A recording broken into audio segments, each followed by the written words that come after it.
اللہ تعالیٰ بندوں کی مایوسی پر مسکراتے ہیں. نبی صلی اللہ علیہ وسلم نے فرمایا ہمارا رب عز و جل اپنے بندوں کی مایوسی پر ہنستا ہے حالانکہ حالات کی تبدیلی قریب ہوتی ہے. تو ابو رزین نے عرض کیا اللہ کے رسول کیا رب عز و جل بھی ہنستا ہے؟ آپ نے فرمایا ہاں. تو انہوں نے عرض کیا جو رب ہنستا ہے اس کے ہاں ہم خیر و بھلائی کو مفقود نہیں پا سکتے، یعنی پھر اس کے پاس تو خیر و بھلائی ہی ہے. مایوسی کے بہت سے نقصانات بھی ہیں. مایوسی ہلاکت اور گمراہی کا سبب ہے.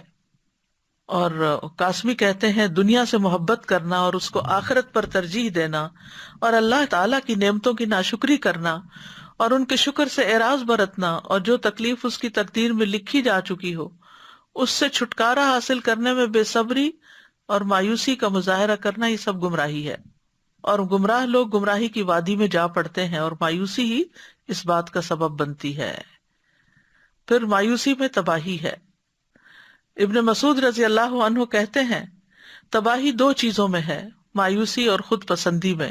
مایوسی کی وجہ سے نیک کام کرنے میں سستی آ جاتی ہے اور کمزوری پیدا ہو جاتی ہے. ابن حجر ہیثمی کہتے ہیں مایوس انسان نیک اعمال کے نفع سے مایوس ہوتا ہے. نیک اعمال کا فائدہ کوئی نہیں. لوگ کہتے ہیں کوئی فائدہ نہیں نماز پڑھنے کا، کوئی فائدہ نہیں یہ کرنے کا. تو یہ دراصل کیا ہے، اس کو نیک اعمال کا فائدہ نہیں پتا ہوتا یا اس سے مایوس ہو جاتا ہے، اور اس کے نتیجے کے طور پر وہ لازمی طور پر نیک اعمال کو چھوڑ دیتا ہے.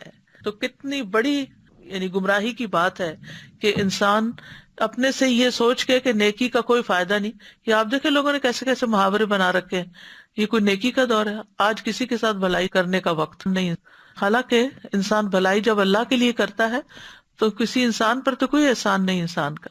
اور ان احسنتم احسنتم لانفسکم، اگر تم کسی پر احسان کرتے ہو تو دراصل وہ اپنے ساتھ کر رہے ہوتے ہو.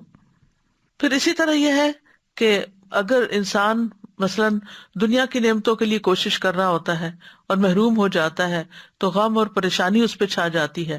لہٰذا یہ غم اور پریشانی اس کو اتنا مغلوب کر لیتی ہے کہ اس کے پاس اللہ کا ذکر کرنے، اللہ کو یاد کرنے، اللہ کی طرف رجوع کرنے کا وقت ہی نہیں ہوتا.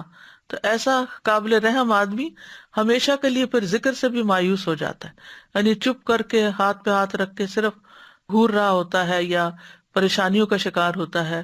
نہ اس کے منہ سے کوئی خیر کی بات نکلتی ہے، نہ وہ عملی طور پر کوئی کام کرنے کے قابل ہوتا ہے. پھر یہ بھی ہوتا ہے کہ مایوسی کی وجہ سے انسان گناہوں اور نافرمانیوں میں لگے رہتا ہے. ابو قلابہ کہتے ہیں آدمی ایک گناہ کا ارتکاب کرتا ہے اور کہتا ہے میں مارا گیا تو میری تو کوئی توبہ نہیں. بس ایسا شخص اللہ کی رحمت سے مایوس ہو جاتا ہے اور گناہوں میں بری طرح منہمک ہو جاتا ہے. اس نے کہا جب مرنے کے بعد وہ کیا سوچتا ہے کہ مرنے کے بعد جب سزا ملے گی ہی تو پھر دنیا میں تو عیش کر لو، حالانکہ اللہ تعالیٰ نے اس بات سے منع کیا ہے. پھر ایسے شخص کی دل کی سکینت ختم ہو جاتی ہے اور انسان کو ہمیشہ کے لیے محرومی اور غم اور پریشانی کا احساس ہوتا رہتا ہے، کیونکہ اللہ کی رحمت سے مایوس ہونا جو ہے وہ ترک عمل کی طرف لے جاتا ہے، عمل چھڑواتا ہے، کیونکہ اس کے خیال میں کوئی فائدہ نہیں.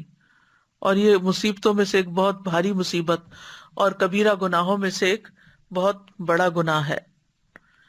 دل کی سکینت، نیکیوں سے انسیت ختم ہو جاتی ہے، جس میں بے چینی اور بے قراری اور غم کی طرف انسان چلا جاتا ہے. دل کے بگاڑ کا سبب بن جاتی ہے مایوسی، یعنی کتنے بے شمار نقصان ہیں. ابن قیم رحمہ اللہ جب کبیرہ گناہوں کو شمار کر رہے تھے تو انہوں نے کہا اللہ کی رحمت سے مایوس ہو جانا اور اللہ کی رحمت سے مایوسی کے نتائج زنا، شراب نوشی اور دیگر ظاہری کبیرہ گناہوں کے نتائج سے بھی زیادہ بڑے ہیں. اور دل اور جسم کی اصلاح کی صورت اسی صورت میں ہو سکتی ہے جب ان سے بچا جائے، یعنی بڑے گناہوں سے توبہ کی جائے، ورنہ دل بگڑ جائے گا، اور جب دل بگڑتا ہے تو سارا جسم بگڑ جاتا ہے. مایوسی اللہ کی رحمت اور بخشش سے محرومی کا سبب ہے. مبارک پوری کہتے ہیں کہ اگر کوئی انسان یہ عقیدہ بنا لے یا یہ گمان کر لے کہ اللہ انسان کے اعمال کو قبول نہیں کرے گا اور یہ اعمال اس کو فائدہ نہیں دیں گے تو یہ اللہ کی رحمت سے مایوسی ہے اور یہ کبیرہ گناہ ہے، اور اگر وہ اس پر مر گیا تو اس کو اس کے گمان کے حوالے کر دیا جائے گا. یعنی مرنے کے بعد بھی قبر میں بھی اس کے دل کی یہ حالت نہیں بدلے گی، وہ وحشت اور مایوسی کے ساتھ ہی برزخ کا وقت گزارے گا، اور آخرت میں بھی پھر اس کے لیے کوئی مقام نہیں، کیونکہ مایوس ہونے والے کے لیے عذاب ہے۔ فضالہ بن عبید کہتے ہیں کہ رسول اللہ صلی اللہ علیہ وسلم نے فرمایا 3 آدمیوں کے متعلق کچھ نہ پوچھو کہ انہیں کس قدر عذاب ہوگا۔ ایک تو وہ آدمی جو اللہ عز و جل سے اس کی چادر لینے میں جھگڑا کرے کہ اللہ کے اوپر کی چادر کبریائی اور نیچے کی چادر عزت ہے، یعنی اپنے آپ کو بڑی چیز سمجھے، غرور اور تکبر کا شکار ہو جائے۔ دوسرا وہ آدمی جو اللہ کے کاموں میں شک کرے کہ اللہ نے یہ کیوں کر دیا، وہ کیوں کر دیا، ایسا نہیں ہونا چاہیے تھا، ویسا نہیں ہونا چاہیے تھا۔ اور تیسرا اللہ کی رحمت سے مایوس ہونے والا۔ بہت سے گناہوں کی سزا تو آخرت میں ملے گی، لیکن مایوس انسان کو سزا دنیا میں بھی ملنے لگتی ہے۔ قلق، رنج، غم، پریشانی، فرسٹریشن، ڈپریشن کی وجہ سے، یعنی وہ چونکہ مایوس ہو جاتا ہے لہٰذا وہ تکلیف کا ایک سائیکل چل پڑتا ہے جس کو وہ کاٹ نہیں پاتا سوائے اس کے کہ وہ اللہ کی طرف پلٹے اور یہ یقین رکھے کہ توبہ کرنے سے اللہ تعالیٰ گناہ معاف کر دیتے ہیں۔